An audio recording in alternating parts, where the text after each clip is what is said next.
Hello everyone, welcome. My name is Misa Ramirez and today I am going to present you evidence number 3, option 2. So first, we're going to see the first concept, which is globalization. Globalization is the worldwide movement toward economic, financial, trade, and communications integration. Basically, this is the exchange of products in an international level. That is why we are able to consume products which come from all over the world.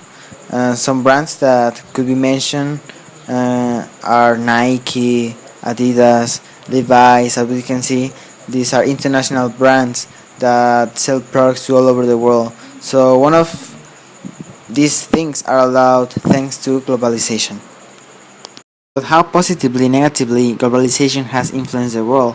Well, basically, we are able to see multicultural countries. We are able to choose the best products in the market, which also enhances the international relations.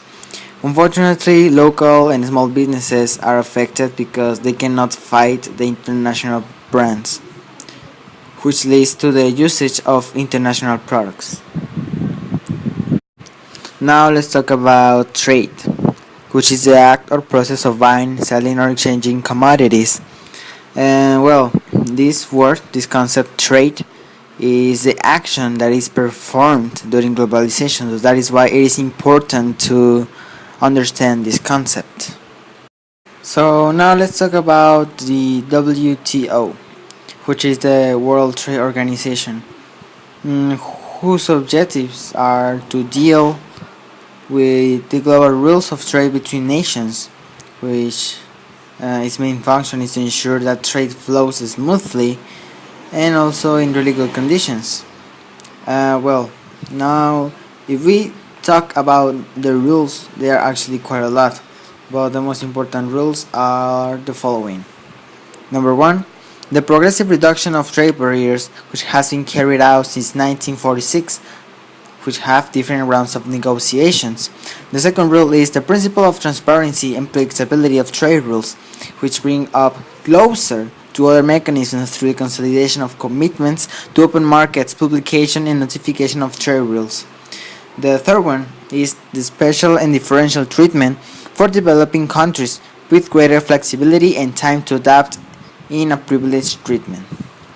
So, this organization was created on January 1st, 1995, and it is confirmed by many countries, 164 to be precise, and some of them are Afghanistan, El Salvador, Ecuador, Haiti, Honduras, Hong Kong, Hungary, Mexico, Japan, Jamaica, Kenya, Korea, Ukraine. So as you can see, they are quite a lot. And the importance of this organization is that it ensures that the country trade goods in a good condition, in a fair way, and also that there is a really good dynamics between each country and their products. The next concept is digital revolution.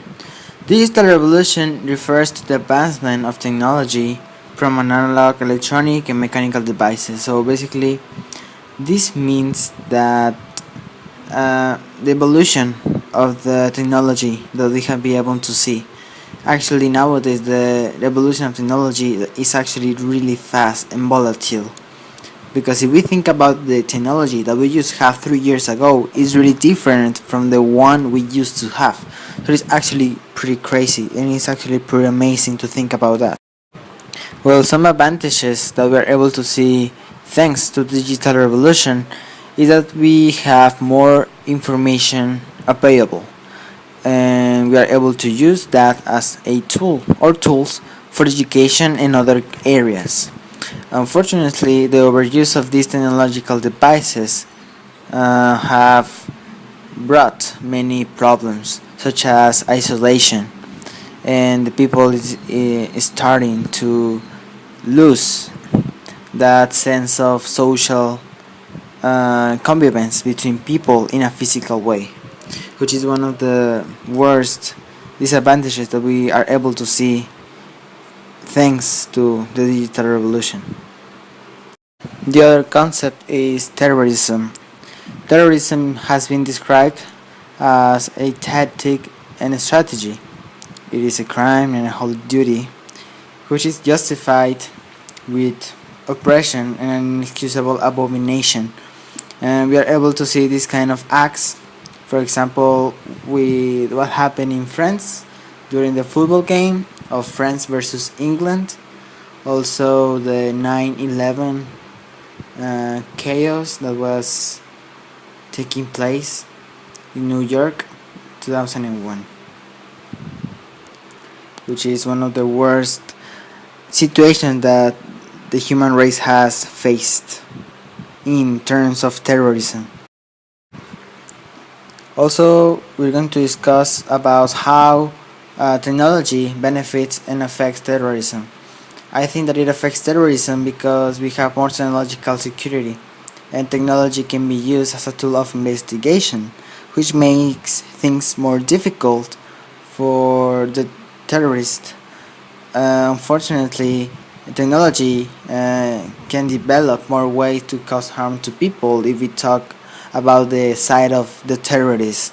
Also, planning in the organization is facilitated thanks to technology, which is another disadvantage of having technology available for every human being on earth.